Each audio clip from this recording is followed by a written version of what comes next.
کہ جتنی بھی عبادات ہیں مسلمانوں کے لیے، جتنے بھی مطلب شرعی احکام ہیں وہ چاند کے ساتھ مطلب مربوط ہیں، اور ان کا دن شروع ہوتا ہے غروب شمس کے بعد. جب سورج ڈھل جاتا ہے تو آپ کا دن جو ہے گنا جاتا ہے، روزوں کے لیے بھی جیسے ہم تراویح پڑھتے ہیں، عید کے لیے بھی. الا عرفات، عرفات کا الٹا سسٹم ہے. عرفات کا جو دن ہے وہ صبح طلوع شمس کے ساتھ شروع ہوتا ہے، اور پھر دوسرے دن مطلب جب طلوع شمس ہونے سے پہلے تک جو ہے یہ ٹائم رہتا ہے. تو 9 تاریخ کو صبح صبح آپ لوگ سب فجر کی نماز پڑھ کے عرفات کے لیے تشریف لے جائیں گے. عرفات جب پہنچتے ہیں تو وہاں پہ کیا عمل کرنا ہے؟ عرفات میں آپ کو اللہ کے نبی نے فرمایا کہ جتنا ہو سکتا ہے اللہ پاک کا ذکر کریں. پھر اللہ کے نبی نے آگے فرمایا خیر ما قلت انا والنبیون من قبلی لا الہ الا اللہ وحدہ لا شریک لہ لہ الملک ولہ الحمد وہو علی کل شیء قدیر. اللہ کے نبی فرماتے ہیں کہ میں نے اور مجھ سے پہلے نبیوں نے سب سے افضل جو ذکر کیا ہے وہ ہے لا الہ الا اللہ وحدہ لا شریک لہ لہ الملک ولہ الحمد وہو علی کل شیء قدیر. اور آپ نے اس سے پہلے فرمایا کہ خیر الدعاء دعاء یوم عرفہ، کہ سب سے افضل دن، سب سے افضل جو دعا کا مانگنے کا ٹائم اور دن ہے وہ عرفات کا دن ہے. تو حجاج کرام سے گزارش ہے کہ بجائے اپنے موبائلوں پہ ٹائم ضائع کرنے کے، آپ سے گزارش ہے کہ آپ جب عرفات میں موجود ہیں تو اللہ پاک نے آپ کو ملین لوگوں میں سے چن کے اس میدان میں بٹھایا ہے، تو آپ اللہ پاک سے جتنی بھی دعا ہو سکتے ہے اپنے لیے، اپنے پیاروں کے لیے، سب کے لیے جو ہے دعا کر. اب جو آدمی عرفات نہیں پہنچ سکتا 9 کی صبح اور 9 کی رات، مطلب 10 قربانی والی رات سے پہلے تک، اگر اس ٹائم تک وہ عرفات کے میدان میں نہیں آتا تو اس کا حج نہیں ہے. کیونکہ اللہ کے نبی نے فرمایا کہ الحج عرفہ، کہ حج جو ہے وہ عرفات میں وقوف ہے. تو یہ ایک مطلب ہے کہ حج کے ارکان میں سے یہ لازم جو ہے آپ کو کرنا ہے. آپ جب دعا وغیرہ مانگ لیں غروب شمس تک جو ہے آپ وہاں پہ کھڑے رہیں، پھر آپ دعا مانگیں. اگر آپ ہو سکے تو آپ جبل الرحمت پر چلے جائیں، لیکن آج کل جو ہے بہت سخت گرمی ہے تو مناسب انتظامات کر کے ہی آپ جائیں. بچوں اور بوڑھوں کو جو ہے میرے خیال سے اجتناب بھی کرنا چاہیے. عرفات کا میدان سارا ہی عرفات ہے، آپ کہیں پہ بھی دعا مانگیں اللہ عز و جل جو ہے وہاں پہ موجود ہوتے ہیں. تو یوں 9 کی صبح عرفات کے لیے سب لوگ حجاج کرام مینا سے تشریف لے جائیں گے جو کہ پہلے سے وہاں پہ موجود ہیں. اگر کوئی حاجی، اگر کوئی حاج جو ہے وہ 9 کے دن ہی مکہ پہنچتا ہے، اگر اس کے پاس اتنا ٹائم ہے کہ وہ جا کے طواف قدوم کر سکے تو وہ کرے، لیکن افضل یہ ہے کہ وہ سیدھا جو ہے عرفات کے میدان میں جائے. کیونکہ عرفات کا دن ایسا خوبصورت اور خوش نصیب دن ہے کہ پورے سال میں اس جیسا کوئی بھی دوسرا دن آپ کو نہیں ملتا. اس کی ایک وجہ تو یہ ان 10 دنوں میں شامل ہے جس کی اللہ عز و جل نے قرآن شریف میں قسم کھائی ہے. اعوذ باللہ من الشیطان الرجیم، بسم اللہ الرحمن الرحیم، والفجر ولیال عشر والشفع والوتر. تو آپ جب عرفات پہنچتے ہیں تو اللہ کے نبی نے فرمایا کہ الحج عرفہ، کہ عرفات جو حج ہے وہ بیسیکلی عرفات میں وقوف کا نام حج ہے. کیوں ایسا فرمایا؟ کیونکہ قریش مکہ جو ہے وہ کہتے تھے کہ ہم جو ہے اہل اللہ ہیں، اہل الحرم ہیں، ہم خاص بندے ہیں، ہم جو ہے حرم کی حدود سے باہر نہیں جائیں گے عرفات میں وقوف کرنے کے لیے. تو قریش کے جو حجاج ہوتے تھے وہ بیسیکلی پرانے زمانے میں حج کے دنوں میں عرفات یا حرم کی حدود سے باہر نہیں نکلتے تھے. تو اسی لیے اللہ کے نبی نے فرمایا کہ نہیں بھائی جان، اگر آپ حج کرنا چاہتے ہیں تو آپ کو عرفات میں وقوف کرنا آپ کا لازم ملزوم ہے. تو اللہ عز و جل فرماتے ہیں فرشتوں کو کہ یہ دیکھو یہ میرے بندے ہیں، کتنے دور سے آئے ہیں، سوائے میری مغفرت کے ان کو اور کچھ نہیں چاہیے. اے میرے فرشتوں آپ لوگ گواہی دو میں نے ان کی مغفرت فرما دی. اللہ کے نبی نے فرمایا تھا نا کہ الحج المبرور لیس لہ الجزاء الا الجنہ. اور یوں آپ عرفات کے میدان میں اپنی ظہر اور عصر کی نماز جو ہے وہ جمعاً و قصراً پڑھیں گے. ایک اذان ہوگی لیکن 2 اقامتیں ہوں گی، مطلب ظہر کے لیے اور عصر کے لیے. اور پھر اس کے بعد آپ غروب شمس تک وہاں پہ رہیں گے، اور پھر اس کے بعد آپ جب غروب شمس مطلب مغرب کی نماز کا ٹائم داخل ہوگا تو اس کے بعد جو ہے آپ تشریف لے جائیں گے مزدلفہ کے لیے.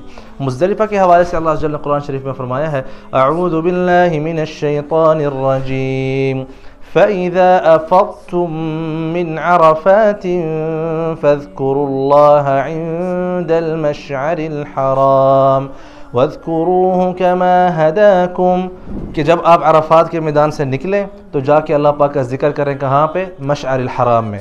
مشعر الحرام یہ مینا اور عرفات کے درمیان وادی ہے جسے مزدلفہ کہا جاتا ہے۔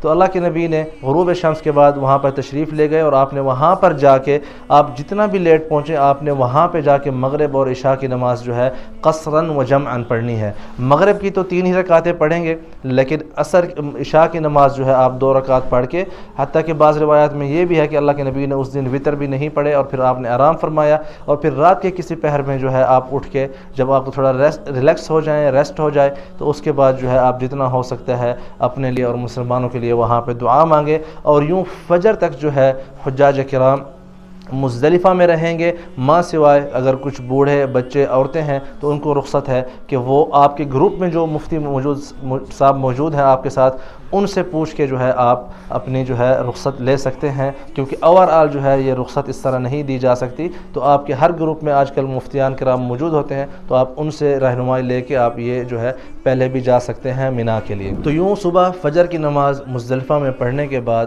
شروق شمس سے پہلے آپ کعبۃ اللہ کی طرف رخ کر کے کھڑے ہو کے دعا مانگیں گے، اور پھر اس کے بعد آپ سب نے مینا تشریف لے جانا ہے کنکریاں مارنے کے لیے۔ کنکریاں جو مارنے کا سلسلہ ہے اس کو ہمارے ہاں ایک غلط مقصد ہے کہ الفاظ سے بتلایا جاتا ہے کہ شیطان کو کنکریاں مارنا۔ شیطان کو کنکریاں مارنے کا کوئی عمل نہیں ہے، بلکہ یہ عمل حضرت ابراہیم علیہ السلام نے جب وہاں پہ شیطان کو کنکریاں ماری تھی تو ہم انہی کی سنت میں وہاں پہ وہی عمل کرتے ہیں، دہراتے ہیں جو کہ ابراہیم علیہ السلام نے کیا تھا جب اسماعیل علیہ السلام کو ذبح کرنے کے لیے وادی مینا لے کے گئے تھے۔ تو یوں آپ جب مینا پہنچیں گے تو سب سے پہلا کام آپ نے سب سے پہلے کنکریاں مارنی ہیں۔ وہاں پہ 3 جگہوں پہ کنکریاں مارنے کی جگہ بنی ہوئی ہیں، لیکن آپ نے صرف جو جمرۃ الکبریٰ ہے وہاں پہ مارنی ہے۔ سب سے پہلے جب آپ مزدلفہ سے مینا جا رہے ہوں گے تو آپ کو جمرۃ الصغریٰ ملے گی، پھر الوسطیٰ ملے گی، پھر الکبریٰ ملے گی۔ مطلب سب سے پہلے جو ہے چھوٹی، پھر جو ہے مڈل، پھر جو ہے بڑی۔ کنکریوں کی تعداد کے حوالے سے آپ کو پہلے دن صرف 7 کنکریاں مارنی ہیں جمرۃ الکبریٰ کو، اور پھر دوسرے دن آپ کو تینوں جمرات کو کنکریاں مارنی ہیں، اور ہر جمرہ کے اوپر جو ہے آپ نے 7 کنکریاں مارنی ہیں۔ کنکریاں مارنا جو ہے چھوٹی کنکری ہونی چاہیے، بہت بڑا پتھر نہیں ہونا چاہیے، اور جو حوض بنا ہوا ہوتا ہے، مطلب جو حوضی بنی ہوتی ہے جس کے اندر وہ جمرہ آپ کو نظر بھی آتا ہے، اس کے اندر اگر آپ کی کنکری چلی جائے تو وہ آپ کی گنی جائے گی، ٹھیک ہے؟ کیونکہ نیچے جا کے ایک ہی بیس میں جاتے ہیں جہاں پہ اس کی اساس ہے، تو کسی بھی فلور سے آپ وہ کنکریاں مارے تو آپ کا انشاءاللہ جو نسک ہے وہ مکمل ہو جائے گا۔ اور یوں دوسرے دن آپ کو 21، پھر تیسرے دن بھی 21 ہی مارنی ہے، اور اگر آپ چوتھے دن کے لیے رکتے ہیں تو پھر آپ کو اس دن بھی 21 ہی مارنی ہے۔ تو آپ نے بڑی پہ کنکریاں مارنے کے بعد یہاں پہ اب جو ہم نے شروع میں بات کی تھی نا حج افراد اور تمتع اور قران، اب یہاں پہ فرق آ جائے گا ان تینوں میں۔ جو حج افراد کر رہے ہیں وہ کنکریاں مارنے کے بعد اپنے بال کٹوا کے اپنا احرام کھول سکتے ہیں، اور جو سادہ کپڑے ہیں وہ پہن سکتے ہیں، لیکن جو حج تمتع اور حج قران کر رہے ہیں ان کے لیے لازم ہے کہ پہلے جو ہے اپنا جانور ذبح کریں گے، جس کو ہدی بولتے ہیں۔ یہ قربانی نہیں ہے بلکہ ہدی بالغ الکعبہ، یہ وہ ہے جو حج کے نسک کے ان میں شامل ہے۔ تو وہ جانور ذبح کرنے کے بعد ہی اپنا سر جو ہے منڈوا کے پھر اپنا احرام کھول سکتے ہیں۔ جب آپ یہ سارا کام کر لیں گے تو اس کے بعد جو ہے آپ اپنا احرام کھولنے کے بعد آپ صرف ایک کام نہیں کر سکتے، اور وہ ہے آپ اپنا مطلب فیملی کے ساتھ تعلقات جو ہے بحال نہیں کر سکتے۔ وہ کب بحال ہوں گے؟ وہ ہوں گے حج کے طواف کے بعد، جس کو طواف الافاضہ بھی بولتے ہیں، طواف الزیارہ بھی بولتے ہیں، طواف الحج بھی بولتے ہیں۔ یہ تینوں جو ہے ایک ہی چیز ہے۔ اگر آپ کے جانور ذبح ہونے میں دیر ہے، معاملات مطلب کیونکہ رش ہوتا ہے نا، تو آپ کنکریاں مارنے کے بعد کعبۃ اللہ جا سکتے ہیں اور اپنا حج کا طواف جو ہے وہ کر سکتے ہیں، لیکن کنکریاں آپ کو سب سے پہلے مارنی ہیں۔ جو طواف الافاضہ جو ہے یہ آپ حج کے 3 دنوں میں کسی بھی دن جا کے کر سکتے ہیں۔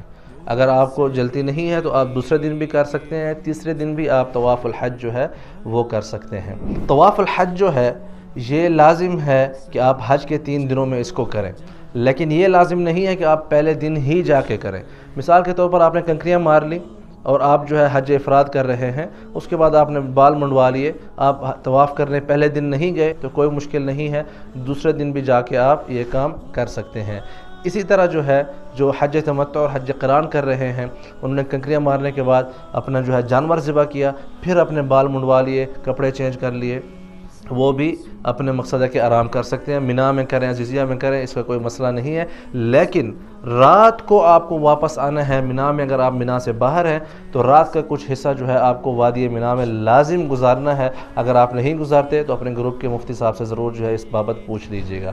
پھر جب آپ طواف حج کر لیتے ہیں، پہلے دن کریں، دوسرے دن کریں یا تیسرے دن جو ہے صبح کریں، تو اس کے بعد آپ جو ہے ہر کام کر سکتے ہیں جو کہ آپ حج سے پہلے کر سکتے تھے، اور حج کے دوران جو پابندیاں تھیں آپ کے اوپر وہ ساری پابندیاں آپ کے پاس سے ہٹ جائیں گی۔ یہاں پہ ایک اور فرق ہے حج تمتع میں اور حج قران اور حج افراد میں۔ آپ کو یاد ہے آپ نے سب سے پہلے سعی کی تھی، حج تمتع والوں نے تو پہلا عمرہ کیا تھا پھر احرام کھول لیا تھا، لیکن حج قران اور حج افراد والوں نے طواف اور سعی جو اکٹھے کر لی تھی، اب ان کو دوبارہ حج کی سعی کرنا لازم نہیں ہے۔ اگر نہیں کی تھی شروع میں، مثال کے طور پر ایک بندہ حج افراد کر رہا ہے اور وہ 9 کو جو ہے مدینہ سے چل کے مکہ گیا ہے اور سیدھا عرفات گیا ہے، تو اب اس کو جو ہے طواف قدوم تو اس نے ویسے بھی نہیں کرنا، اب وہ جو ہے طواف الحج پہلے کرے گا مکہ پہنچ کے، مطلب مینا والے دن کے بعد، اور پھر اس کے بعد حج کی سعی کرے گا۔ اسی طرح جو حج متمتع ہے، جو حج تمتع کر رہا ہے، وہ پہلے جو ہے اپنا حج کا طواف کرے گا جسے طواف الحج اور طواف الزیارت بولتے ہیں، پھر اس کے بعد سعی کرے گا۔ اس طرح نہیں کر سکتے کہ پہلے سعی کی بعد میں طواف کیا، ایسا نہیں ہو سکتا۔ جی تو یہ تھی حج کی ترتیب۔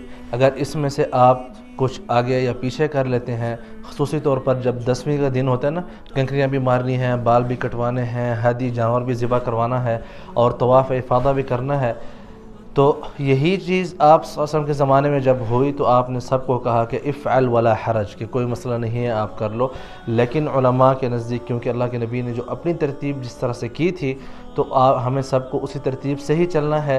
اس وقت لوگوں نے مطلب اپنی جو ہے کم علمی یا ان کو پتہ نہیں تھا تو وہ انہوں نے جب کر لیا تو اللہ کے نبی نے ان کو رخصت دے دی تھی، لیکن یہ رخصت جو ہے اب نہیں ہے۔ تو آپ کو یہ کام جو ہے سارے ترتیب سے ہی کرنے ہیں کہ پہلے کنکریاں مارنی ہیں، پھر اس کے بعد جانور ذبح کرنا ہے اگر آپ تمتع یا قران کر رہے ہیں، اس کے بعد بال کٹوانے ہیں۔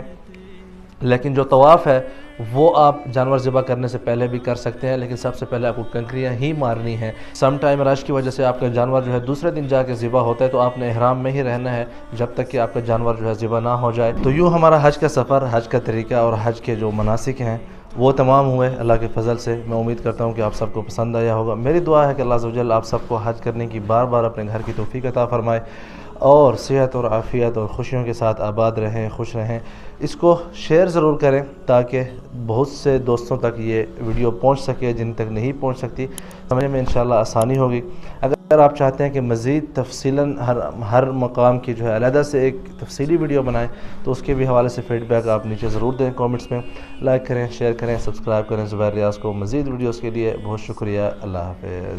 اللہ اکبر، اللہ اکبر، اللہ اکبر، اللہ اکبر۔